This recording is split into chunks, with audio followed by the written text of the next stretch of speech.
Hello students, welcome to my YouTube channel The Quest Mathematics for Secondary and Senior Secondary Classes। मेरे last lecture में हम लोगों ने determinants के कुछ टॉपिक्स हम लोगों ने डिस्कस किए थे, जैसे कि minors and cofactors, adjoint of a matrix and inverse, how we can find out the inverse of a matrix using determinants. और जो मेरे प्रीवियस लेक्चर्स हैं जिसमें हम लोगों ने कवर अप किया था मैट्रिसेस, और जो ये डिटर्मिनेंट्स के जो टॉपिक्स हैं इनके लिंक्स आपको मेरे डिस्क्रिप्शन बॉक्स में मिल जाएंगे। आज हम लोग चलिए डिटर्मिनेंट्स का टॉपिक जो है हम लोग कंक्लूड करते हैं और we shall discuss about the last topic of the determinant chapter. ਆਪਾਂ ਹੁਣ ਇਹਦਾ ਲਾਸਟ ਟੌਪਿਕ ਡਿਸਕਸ ਕਰਨ ਲੱਗੇ ਆ solutions for the equations using determinants and inverse of a matrix. Okay, वैसे इनवर्स मैट्रिक्स ਦੇ ਵਿੱਚ डिटर्मिनेंट ਤਾਂ ਆਪਣਾ ਯੂਜ਼ ਹੋ ਹੀ ਜਾਏਗਾ।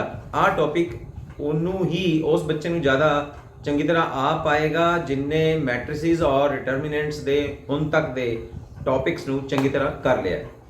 ਸੋ our topic is applications of matrices and determinant. ਔਰ ਇਹਦੇ ਵਿੱਚ ਜਿਹੜਾ ਆਪਾਂ ਮੇਨਲੀ ਜੋ ਤੁਹਾਡੇ ਸਿਲੇਬਸ ਦੇ ਵਿੱਚ ਇੰਪੋਰਟੈਂਟ ਹੈ that is the solution of system of linear equations using inverse of a matrix.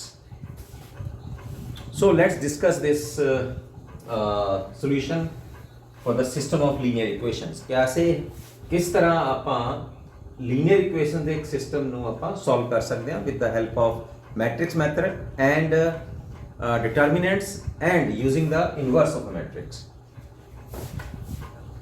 Consider a system of linear equations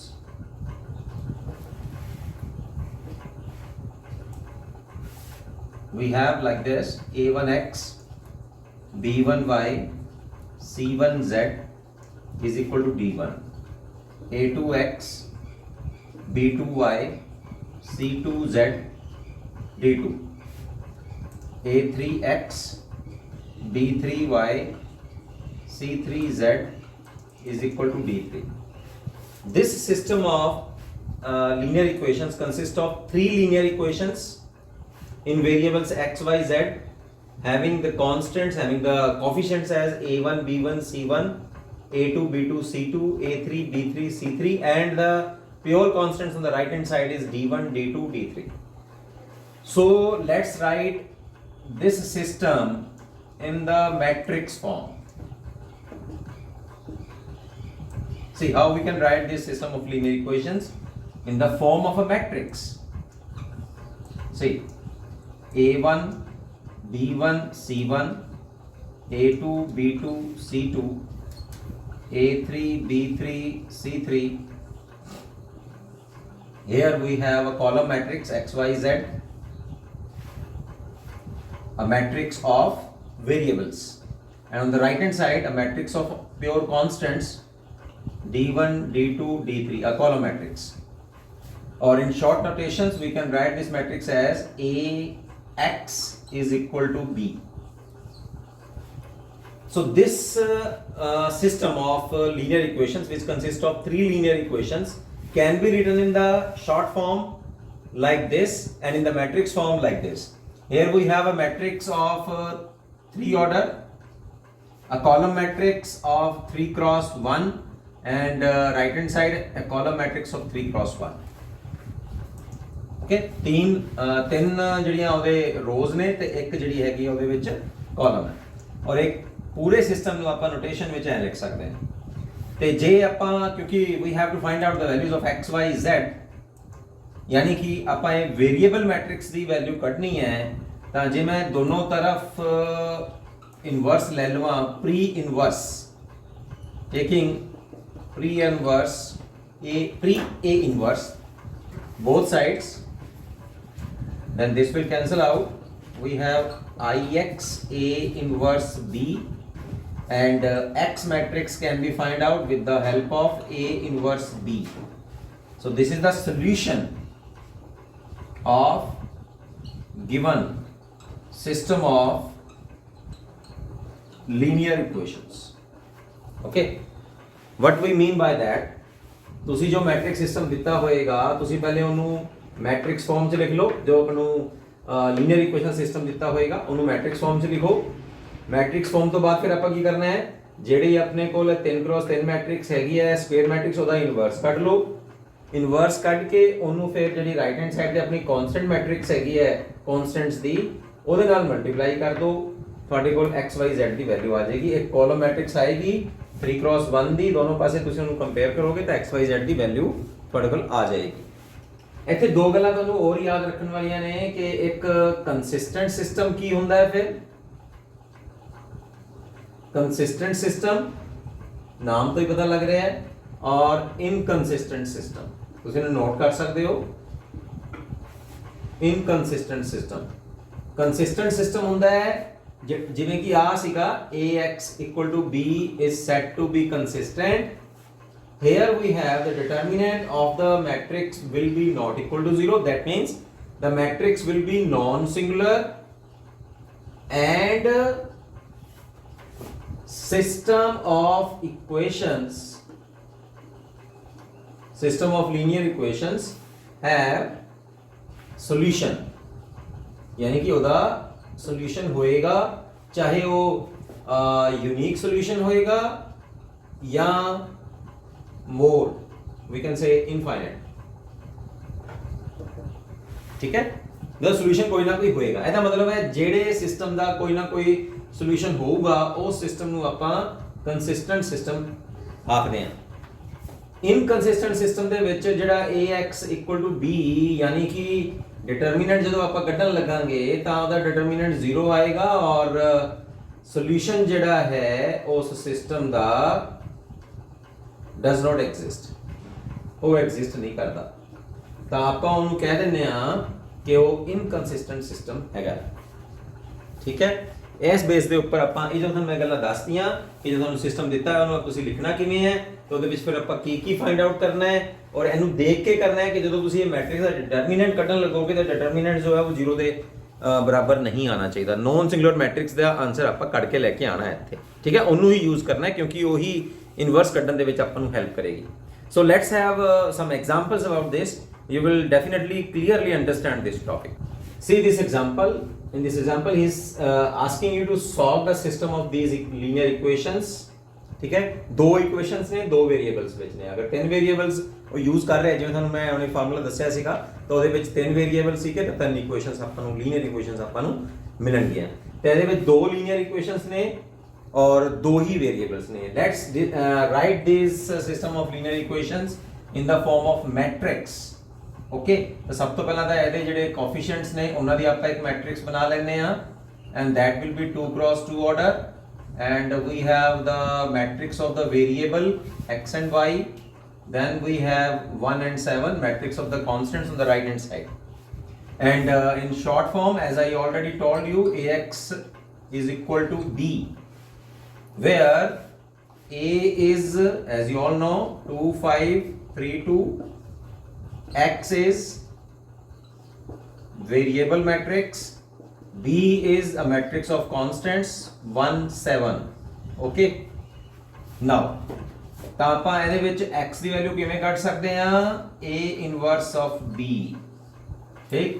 ਤੁਸੀਂ ਇਹਦਾ ਮਤਲਬ ਹੈ a ਇਨਵਰਸ ਤੁਹਾਨੂੰ ਪਹਿਲੇ ਕੱਢਣਾ ਹੈ ਫਿਰ ਤੁਸੀਂ ਉਹਦੇ ਨਾਲ b ਨਾਲ ਮਲਟੀਪਲਾਈ ਕਰ ਦੇਣਾ ਹੈ। ਤਾਂ ਹੁਣ ਤੁਹਾਨੂੰ a ਇਨਵਰਸ ਦਾ ਪਤਾ ਹੀ ਹੈ ਕਿ a ਇਨਵਰਸ ਦਾ ਕੱਢਣ ਦੇ ਲਈ ਤੁਸੀਂ ਸਭ ਤੋਂ ਪਹਿਲਾਂ ਕੀ ਚੈੱਕ ਕਰੋਗੇ ਭਾਈ, ਇਹਦਾ ਡਿਟਰਮੀਨੈਂਟ, okay. 2 5 3 2, okay. 4 -15 this is not equal to 0, so a inverse exist, a exist ਕਰਦਾ ਹੈ ਤੇ a ਇਨਵਰਸ ਆਪਣੇ ਕੋ ਆਉਂਦਾ ਕੀ ਹੈ, ਕੀ ਫਾਰਮੂਲਾ ਹੈ, adjoint of a over determinant a and determinant should be not equal to 0। ਤਾਂ ਇੱਥੇ ਆਪਾਂ ਨੂੰ ਪਤਾ ਲੱਗ ਗਿਆ ਕਿ ਜਿਹੜੀ ਇਹ ਮੈਟ੍ਰਿਕਸ ਹੈ ਉਹ ਨੋਨ ਸਿੰਗੂਲਰ ਮੈਟ੍ਰਿਕਸ ਹੈ because its determinant is not equal to 0 and inverse exist। ਤਾਂ ਹੁਣ adjoint ਜਿਵੇਂ ਆਪਾਂ ਹੁਣ ਪ੍ਰੀਵੀਅਸ ਲੈਕਚਰ ਦੇ ਵਿੱਚ ਕੀਤਾ ਸੀ ਕਿ adjoint ਆਪਾਂ ਕਿਵੇਂ ਕੱਢ ਸਕਦੇ ਆ, ਉਹ ਡਿਪੈਂਡ ਕਰਦਾ ਹੈ ਮਾਈਨਰ ਕੋਫੈਕਟਰਸ ਦੇ ਉੱਪਰ और कोफैक्टर्स कॉरस्पॉन्डिंग एलिमेंट्स के कोफैक्टर ਕੱਢ ਲਓ ਫਿਰ ਉਹਨਾਂ ਦਾ ਟਰਾਂਸਪੋਜ਼ ਕਰ ਦਿਓ, ਯੂ ਵਿਲ ਗੈਟ ਦ ਐਡਜੁਆਇੰਟ। ਤਾਂ ਇੱਥੇ ਆਪਾਂ ਫਟਾਫਟ ਫਿਰ ਕੱਢ ਲੈਨੇ ਆ a11 ਕੱਢਣ ਲੱਗੇ ਆ ਯਾਨੀ ਕਿ cofactor of the element that is on 1 1 position तो ਉਹਦੇ ਸਾਹਮਣੇ ਵਾਲਾ ਆਪਣੇ ਕੋਲ ਆ ਜਾਏਗਾ 2 ठीक है a 1 2 ਕੱਢਣ ਲੱਗਿਆ ਹੁਣ ਕਿਉਂਕਿ ਪੋਜੀਸ਼ਨ ਵੀ ਲੱਗੂਗੀ ਤਾਂ ਇਹਦਾ ਆ ਜਾਏਗਾ -3 ठीक है a 2 1 ऑड पोजीशन है तो ਇਹਦਾ आ जाएगा -5 कोफैक्टर ਕੱਢ ਰਹੇ हैं और ਇਹਦਾ 2 ही आऊगा ठीक है तो एडजॉइंट की आना है अपने को adjoint of a is the transpose this is the symbol of transpose ਹੁਣ ਇਹਨਾਂ ਦੀ ਕੋਰਸਪੋਂਡਿੰਗ ਜੇ ਐਲੀਮੈਂਟਸ ਨੇ ਉਹਨਾਂ ਦੀ ਪੋਜੀਸ਼ਨ ਤੇ ਮੈਂ ਭਰ ਦੇਣਾ ਤਾਂ ਫਰਸਟ ਕੋਫੈਕਟਰ ਉਸ ਐਲੀਮੈਂਟ ਦੀ ਪੋਜੀਸ਼ਨ ਤੇ ਲੱਗੂਗਾ 1 1 ਪੋਜੀਸ਼ਨ ਤੇ ਆ ਗਿਆ 2 1 2 ਪੋਜੀਸ਼ਨ ਤੇ ਕੋਫੈਕਟਰ ਆ ਗਿਆ ਆ -3 2 1 ਪੋਜੀਸ਼ਨ ਤੇ -5 2 2 ਪੋਜੀਸ਼ਨ ਤੇ 2 ਔਰ ਉਹਦਾ ਤੁਸੀਂ ਟਰਾਂਸਪੋਜ਼ ਕਰ ਦੋ you will get 2 -3 -5 2 okay this is the adjoint of the matrix ਤਾਂ ਇਨਵਰਸ ਕਿਵੇਂ ਕੱਢਾਂਗੇ ਫਿਰ ਆਪਾਂ A inverse is given by determinant is -1/11 ठीक है determinant मैं divide ਕੀਤਾ ਤੇ ਨਾਲ ਇਹ ਮੈਟ੍ਰਿਕਸ ਨੂੰ ਆਪਾਂ ਮਲਟੀਪਲਾਈ ਕਰ ਦਿੰਦੇ ਆ 2 -5 -3 2 ਓਕੇ ਆ ਆਪਣੇ ਕੋਲ ਇਨਵਰਸ ਆ ਗਿਆ ਤੇ ਹੁਣ ਜੇ ਆਪਾਂ ਸੋਲੂਸ਼ਨ ਕੱਢਣਾ ਹੈ ਤਾਂ ਸੋਲੂਸ਼ਨ ਆਪਣੇ ਕੋਲ ਆ ਹੈਗਾ x ਦੀ ਵੈਲਿਊ ਹੈਗੀ ਹੈ x matrix the x and y ਔਰ ਰਾਈਟ ਹੈਂਡ ਸਾਈਡ ਤੇ -11 ਹੋਵੇ ਦਾ ਹੋਵੇ मैं ਤੁਹਾਨੂੰ एक क्वेश्चन पूरा करके दिखा रहा 2 -5 -3 2 ओके ਇਹਨੂੰ ਆਪਾਂ ਹੁਣ b ਨਾਲ ਮਲਟੀਪਲਾਈ ਕਰ ਰਹੇ ਹਾਂ b ਮੈਟ੍ਰਿਕਸ ਇਜ਼ 1 7 ਚਲੋ ਇਹਨੂੰ ਆਪਾਂ ਹੁਣ ਸੋਲਵ ਕਰ ਲਈਏ -1/11 as it is matrix multiply ਕਰ ਰਹੇ ਹਾਂ ਠੀਕ ਹੈ रो कॉलम वाइज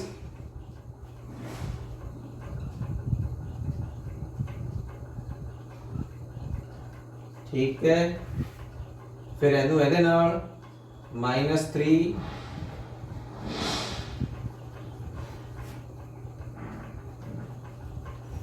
ओके आ 2 क्रॉस 2 है आ 2 क्रॉस 1 है ਤਾਂ 2 क्रॉस 1 ਦੀ ਇੱਕ ਮੈਟ੍ਰਿਕਸ ਜਿਹੜੀ ਹੈਗੀ ਹੈ ਇਹ ਇੱਧਰ ਤੇ ਆ ਇੱਧਰ ਠੀਕ ਹੈ just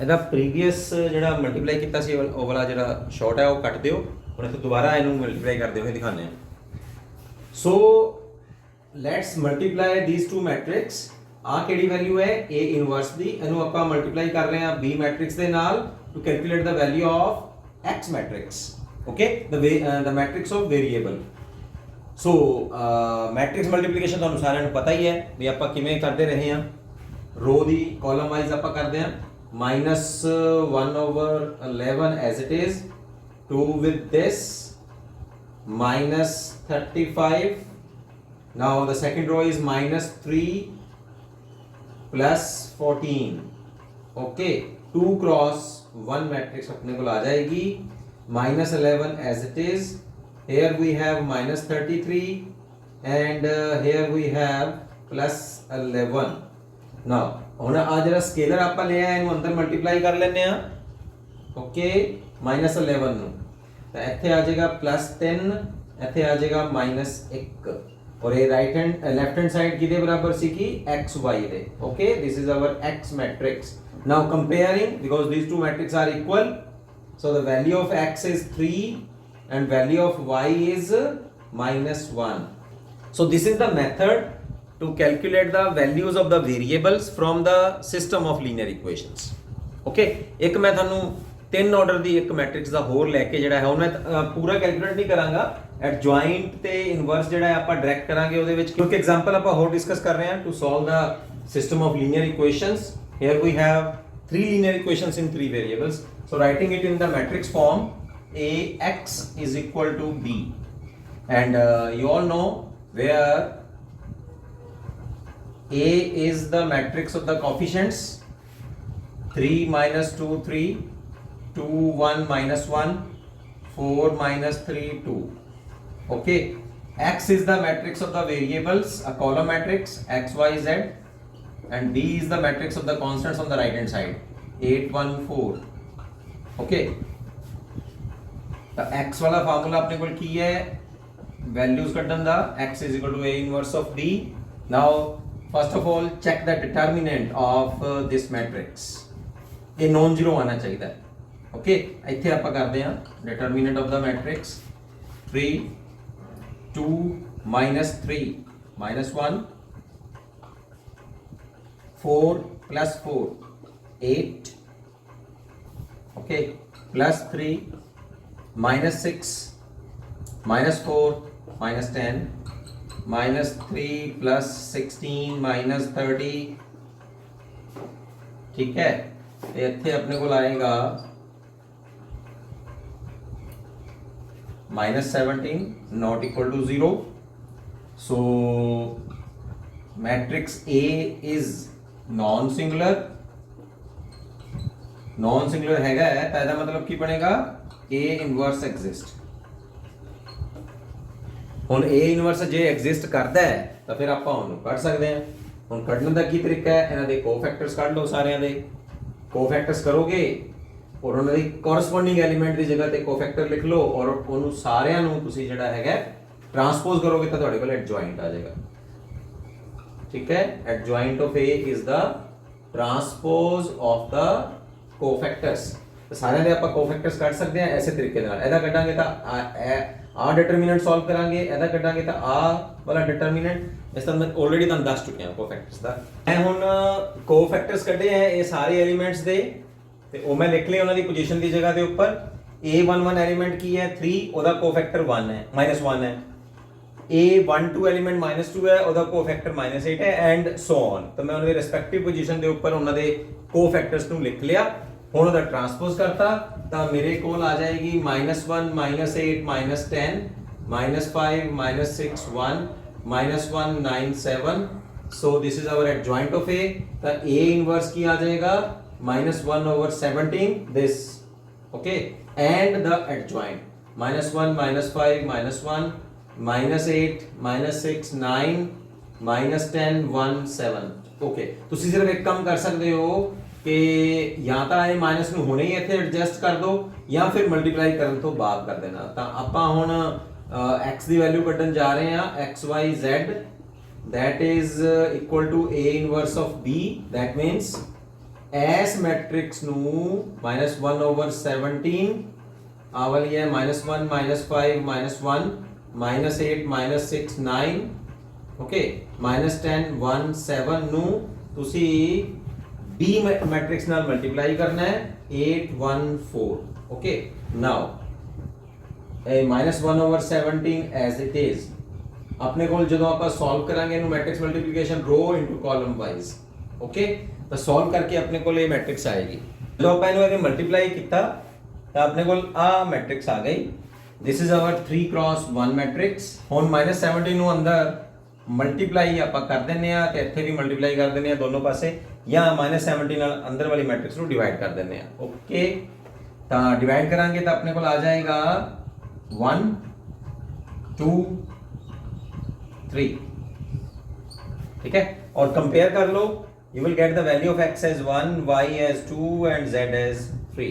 so this is all about the solutions for the system of a set of system of linear equations, ठीक। ਇਹਦੀਆਂ ਹੋਰ ਐਗਜ਼ਾਮਪਲਸ ਤੁਸੀਂ NCERT ਦੀ ਬੁੱਕ ਤੋਂ ਜਿਹੜਾ ਹੈਗਾ ਉਹ ਤੁਸੀਂ ਟਰਾਈ ਕਰੋ, ਤੇ ਜੇ ਨਹੀਂ ਆਉਂਦਾ ਤਾਂ ਮੈਂ ਤੁਹਾਨੂੰ ਆਪਣੇ ਡਿਸਕ੍ਰਿਪਸ਼ਨ ਬਾਕਸ ਦੇ ਵਿੱਚ ਇਹਦਾ ਮੋਬਾਈਲ ਨੰਬਰ ਵੀ ਆਪਣਾ ਮੈਂ ਪਾਤਾ ਤੇ ਈਮੇਲ ਆਈਡੀ ਵੀ ਪਾਤੀ ਹੈ, you can direct call me। so this is the end of the chapter determinant। next we shall start with the functions। see you।